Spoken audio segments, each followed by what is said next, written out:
Hello everybody, I hope you're having a wonderful evening.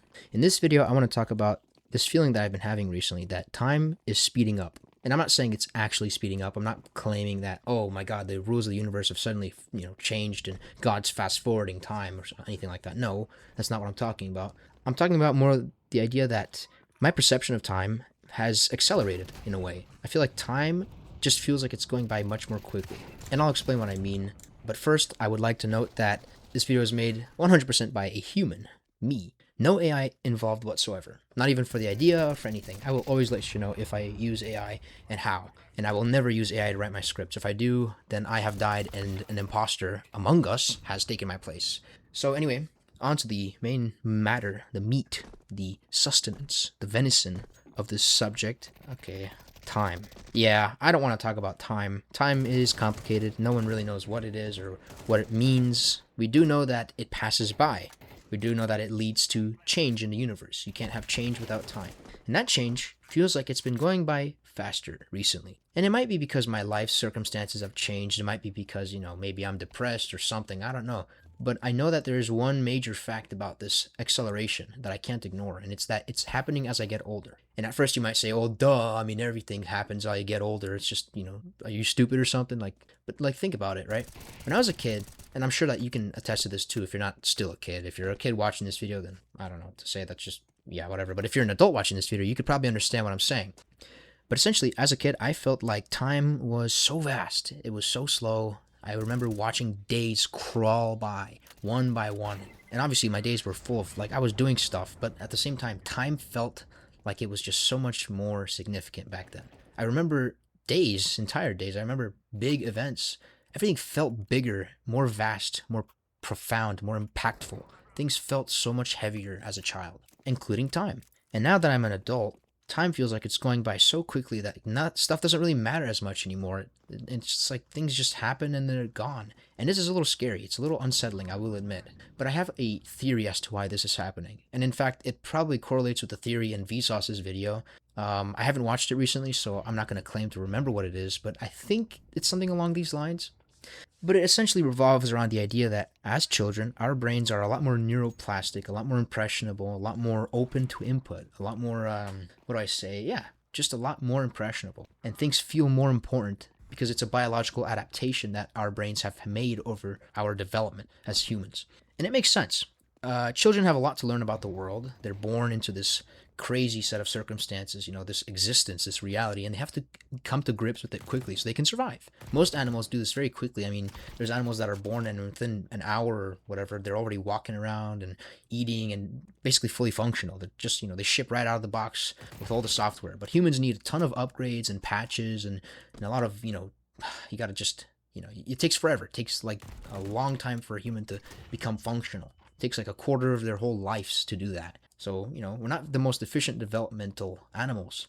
But, the side effect of that is that as children, we feel like things are more important, I think. Not necessarily important, but just everything feels bigger, including time. But then as you get older, your brain starts to settle into its grooves and patterns. The software starts to get refined. All the bugs are squashed, more or less. I mean, that's debatable, but anyway. And so your brain's not really focused on registering every little detail anymore. And so it starts to skip things that are repetitive and boring, right? Because it's not important anymore. You don't need to waste energy on remembering or on experiencing or on, thinking about certain things as much anymore. And so entire days will just pass by where you do nothing, where you spend your whole day consuming dopaminergic content and engaging in dopaminergic behaviors that are not really important and not really significant. I mean, if I went to, space, I would remember that. If I spent a week in space, if I spent every day doing something new, training or working on some kind of new problem on the ISS or something, I would remember that, right? My brain would be in high gain mode. I would have everything turned up to 11, all my senses, all my functions. And I think that's what it's like to be a kid. As a kid, your brain's turned up to 11. You're constantly absorbing new things and processing new things so that you can come to terms with your new environment. Because you're a tabula rasa, you're a blank slate. You have to. Yeah, you've got some preloaded software. Like the hunger and the crying and the pooping your pants and peeing your pants and vomiting your pants and farting in your pants. Just basically excreting every possible substance you could in your pants. And that's basically it. That's all you really do as a kid. Right? And then you get older and you start to learn how to not poop in your pants. And your brain's like, oh, okay, well, I know how to do this now. so I don't need to be on high alert anymore. I think that's why time feels like it's going by faster, because our brains are desensitized to life. I think life gets boring and repetitive. And yeah, barring a few special moments, every now and then something cool happens and you'll remember that, life just is pretty repetitive. It's pretty, mundane. And the point of life is to make more life. And so you just, as an adult, you make more kids, and then those kids are turned up to 11 until they become adults, and the process repeats itself. And I'm not really comfortable with this reality, and I think it can be changed, and I think it should be. Now, I'm not going to say you should go out and take LSD or psilocybin all the time or whatever, but I'm saying, like, there are things that we can do to make time feel like it slows down again. And I think that we should do that, or at least I want to. I mean, every time I've done it as an adult, every time I've done something that has slowed time down for me and forced my brain into that, high gain mode again, I felt very accomplished. I felt very satisfied in general. And I think there is some kind of truth or meaning to that. I think it's important because that's kind of what I think life is supposed to be about, right? It's not just about mere survival. It's not just about spending time for the sake of spending time. Like, yeah, sure, we need to keep existing, but eventually we need to form habits and lifestyles that are conducive to existing even better so we can exist even more, right? I mean, now I'm diving into my whole like worldview or whatever, which I don't really want to do. I feel like that's a whole nother video I could make. It's not important to talk about that here. But suffice it to say that I think our perception of the passage of time is strongly correlated to our experience of life and how exciting it is, right? Like for example, the first time I ever played Minecraft, holy cow, I can remember those days. I remember my first world so clearly. I remember the structure I built. I built this 2-story bedrock cage for animals. I put a bunch of creepers in there. In fact, I remember the day that the Redstone update came out. The update that added, the horse update, I believe, the 1.6.4. I remember when that came out. I remember the world I was in. I remember building this tower of coal blocks and putting redstone torches on the side of it in Minecraft. And then I remember switching back to an older version, going to that same world, and then seeing floating redstone torches, but no coal blocks. I remember that memory so vividly. I also remember trying to make a roller coaster with powered rails. And I didn't know that powered rails didn't turn, right? Because powered rails in Minecraft don't make 90-degree turns. Unless they do, and I'm stupid and I don't know that, but I don't think they do. And I kept trying to make them turn. And I ended up building a roller coaster with just straight powered rails, but no turns. And I didn't know why. I remember that day. I also remember placing a bunch of villagers and then clicking the block on which a villager was standing and spawning baby villagers with a spawn egg. Or I was clicking the villager with the spawn egg and there was a baby villager spawning inside the villager. I also remember making my first chicken nuke. I'm sure you know what that is. But that's the thing. You see, these were my first experiences of Minecraft. These were the early days of Minecraft. It was so new, so exciting. I remember my dad staying up late trying to install the 1.7.10 update the night it came out, right? These are things that were exciting, novel. My brain was like, whoa, hold up. Turn it up a notch. I gotta see this. I gotta hear this. Hold up. But then as life got, more repetitive, as I kept playing Minecraft, all that stuff stopped being exciting because I knew what was going to happen. I could predict it, all right? That's my theory. That's what I think it's all about. Man, this water is so good. Yeah, there really isn't that much to talk about here. I just wanted to kind of give my thoughts on this because I feel like, unless I'm somehow mentally special, I think it's something that a lot of people my age are going through now because, we're all getting older. And until recently, we were kids. Well, I wasn't a kid until recently. I was like a teenager, and then I was a young adult. But that's the thing, It's like a transition, and no one really talks about it. At least I wasn't, no one's explained it to me. I just took a whole psychology and a philosophy course, and this idea was not proposed to me one time. I didn't learn anything about this at all. I'm forced to form my own worldview my own thoughts about this with no external input unless I look for it.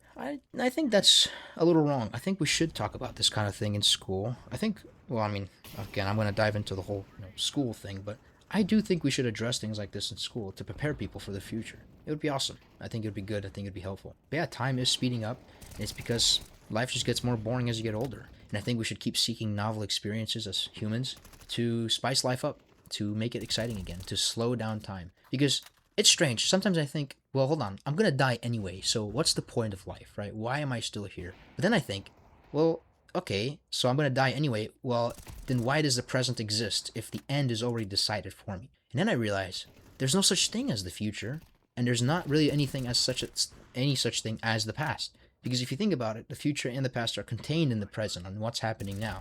The past is the present. Everything that's ever happened has led up to the present, right? You can't have the present without the past. My desk wouldn't be in my room if I hadn't already put it here.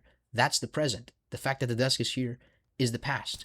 It doesn't, I know it's a little weird, right? But, you know, bear with me. The future cannot happen unless the present has already happened. And so the future technically already is happening in the present, because every moment that passes by is the future, but then it becomes the present. I don't know. See, this is just weird stuff. When you start talking about time on a theoretical or philosophical or whatever level, it gets very confusing, because you can interpret time in so many different ways when there's really only one correct interpretation, and it's that history is a mystery. Wait, I don't want to butcher this. Yesterday is history. Tomorrow is a mystery. But today is a gift, and that is why it is called the present. I made that up right off the top of my dome. I'm kidding. Of course I stole it from Master Oogway, the wise. But that quote has stuck with me my whole life. I remember hearing it in Kung Fu Panda for the first time like a few years ago, and I was like, damn, that is wild. And it's very soothing in a sense, because it kind of makes it reasonable, makes time feel reasonable, which is like crazy. Time is completely unreasonable. It doesn't make any sense, especially when you start thinking about relativity and the fact that, you know, you can bend time, you can slow down time by just going fast. I mean, technically the astronauts on the ISS experience a little bit less time than we do on Earth, I think, because they go so fast relative to Earth itself, and they're a little bit further out of Earth's gravity well than we are on its surface. I know it's a very, very insignificant fraction, but like, for example, in Interstellar, when they're on that planet that orbits a black hole, right, where every second, I think, is a day, or every 1.5 seconds is a day, something like that, right? Because they're so close to that black hole, they're in the gravity well of the black hole, they're experiencing time because they're moving more quickly around it, I think, or something like that. I know gravity has a lot to do with time. I'm not going to pretend to understand relativity or special relativity or any of that. I know I have a superficial pseudo understanding of it, in which I can talk about it and sound like I know what I'm talking about, but in reality not really know any. In fact, it's often what you don't know that is cool. How about that? That was off the top of the dome. I probably butchered it too, though. But yeah, man, time is inevitable, really. You can't speed it up, you can't slow it down. You can only make the most out of what's happening right now. And I think that having exciting experiences, pursuing things that are meaningful in the present, is the most significant and meaningful thing you can do, because ultimately that's all you can really do, like physically at all.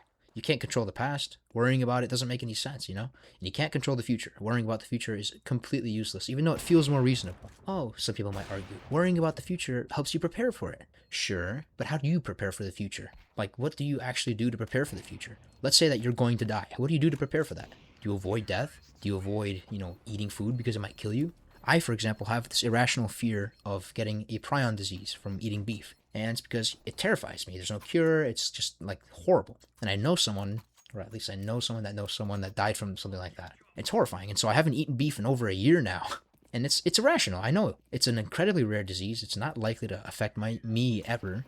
I'm pretty sure you need to have a genetic mutation for it to even affect you, I think, maybe. And yet I still fear it, because that's just the type of person that I am. But, by making these videos, I hope to kind of rectify that and reason my way out of the hole that I've dug myself over the past few years of my life. And that was what this video was supposed to be. Time's accelerating, and I'm trying to make it stop accelerating by forcing my brain to start caring about stuff again. Caring, not carrying. I also want to figure out how to speak more eloquently and more clearly, concisely. And I think this is helping a lot. And I guess I've already finished the video. I've basically talked about everything I wanted to talk about. I'm no Vsauce, at least not yet, so my videos aren't exciting. I'm mostly just making these to have something to do with my day. It's given me so much more, happiness during the day to know that I can just make a video whenever I want, even if no one watches it. I mean, I only got, 10 views on my last video? It's fine, I don't mind. I just like having something out there, some evidence of my existence. And speaking of which, I guess I could just talk about what I want to do for the future on this channel, since it's still pretty early in the video. I want to get it to 20 minutes, but maybe I won't. Well, essentially, I want to start making videos about all sorts of things. I want to do research on certain topics and explain them, because I think that the pursuit of knowledge is one of the highest ideals. I think looking for information about the world is a noble pursuit, because who doesn't want to know things, I mean, ignorance is bliss in some circumstances, like with the prion disease thing, for sure, I definitely agree. But I also think that knowledge is power, in the sense that if you know something, you can do something about it, and you can use it to your advantage. Man, I'm throwing out all the cliches tonight. That's okay. I'm just going to drop it here. I think I've said all I need to say. My future videos will be a little bit more refined. I have a lot of things that I want to talk about. And eventually I'm going to start making higher quality videos. And maybe, who knows, maybe I'll be the next Mr. Beast. But anyway, that's it for now. I'll see you guys in the next one.